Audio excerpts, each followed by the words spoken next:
Zuri was confused as to why Amani was so furious with her. She had never seen her so emotional before. Zuri knew that her confidence and assertiveness could intimidate a lot of people, but her and Amani, they had been friends for over 10 years.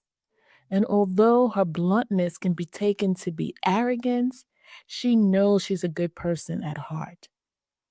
Okay, perhaps I pushed Amani too hard, Zuri thought, but I was only doing it for the good of the project. Because once the business gets off the ground, we're going to have deadlines to meet, and I'm afraid she's going to drop the ball again. Maybe I need to call Nia to find out what she makes of all of this. Nia felt drained. What started as a beautiful sunny spring day turned upside down.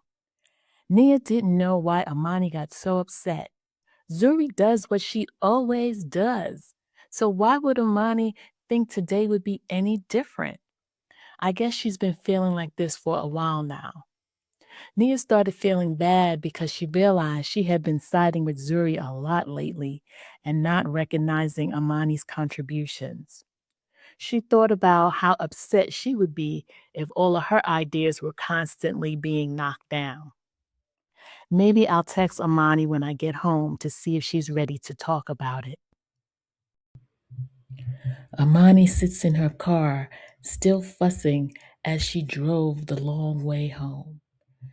Zuri had the nerve to say I'm mad because she thinks big and I think small. What does that even mean?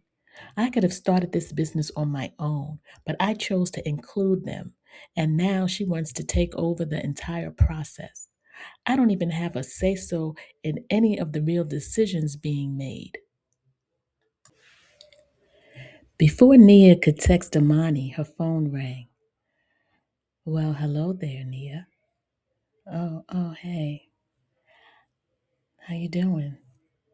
I just wanted to call to let you know that I'm back in town. Nia said, oh, really? When did you get back? The voice on the phone said, last night. Nia said, oh, I see. But in her mind, she was wondering why he didn't call her last night when he arrived. Maybe he has someone else and went to spend time with them first. Nia tried to erase that thought from her mind. She didn't want to create unnecessary red flags. The voice on the phone said, I was wondering what you were up to. I heard they opened a new restaurant downtown, and I'd love to invite you out so we can try it together. Nia said, oh, yeah, I did hear that the food was pretty good. Nia thought, he just came back last night? How does he know so much about this new restaurant after being out of town for over a month? Another red flag, Nia thought.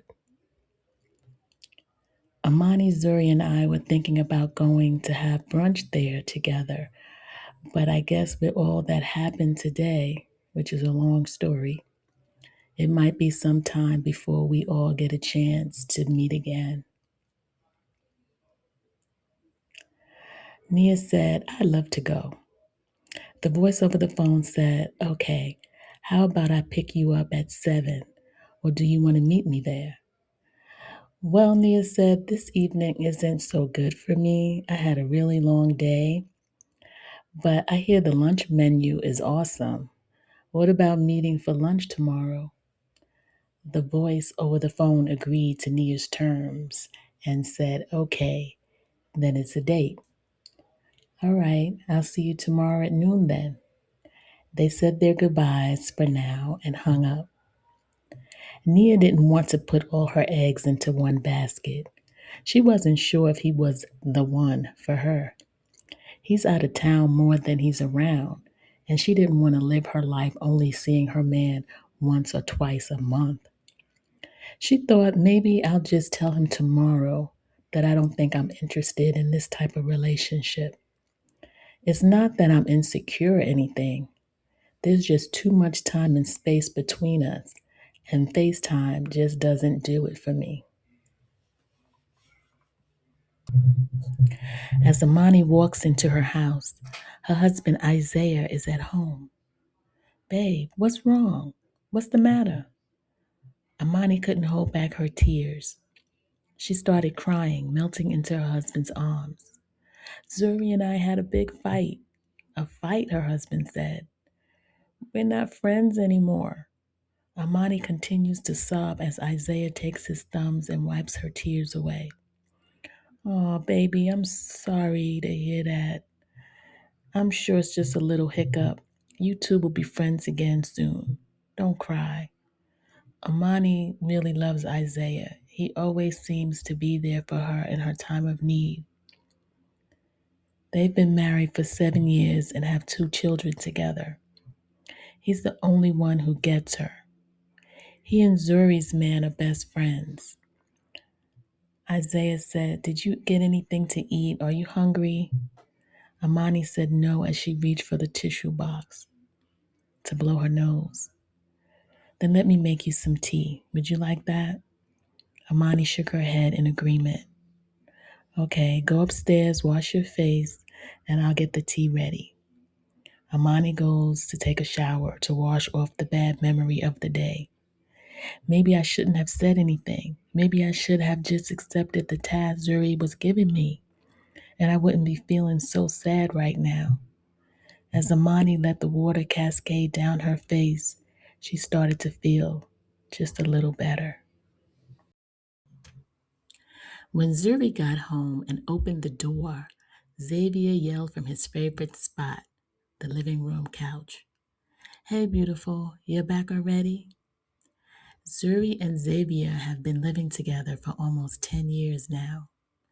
Zuri plopped down on the couch next to Xavier and said, You'll never guess what your best friend's wife did to me today. Xavier looked puzzled.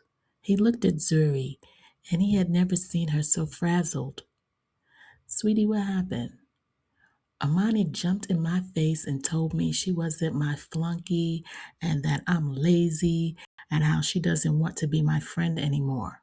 I was so hurt by her words, so I told her she was small-minded and that's why we can't get this business off the ground. Xavier said, Sweetie, that was kind of cold-blooded. Why you say that? Well, she called me lazy. What was I supposed to say? Xavier said, I get it, but you two have been friends for so long, I think you should call her and apologize. Zuri said, Why should I apologize? She started it. Maybe she's having problems at home with Isaiah and wants to take her frustrations out on me. Well, Xavier said they were talking about purchasing a bigger house. Maybe something fell through and so now they're having issues. Anyway, I still think you should be the bigger person and apologize. Zuri said, I have to think about that. I'm not ready to talk to her at this moment. I have to work on my presentation. A whole week goes by, and Zuri hasn't reached out to apologize to Amani yet. Most people think consistency is about discipline, motivation, or pushing yourself harder, but that's not what actually makes consistency work. If you watch my last video, everyone's capacity or skill set is different. Some people have more discipline, like Nia, or lots of motivation, like Zuri, and others, like Amani, have to realize they don't do well when they push themselves harder than their capacity allows. If you haven't watched my last video, go check it out now so this story makes more sense to you. Sometimes the reason you keep starting over is because you're carrying unresolved emotions into every new beginning. Consistency isn't just about routines. It's about healing what keeps disrupting your peace. Remember, consistency isn't about doing more. It's about doing what matters repeatedly in a way you can sustain. Until next time, peace and love.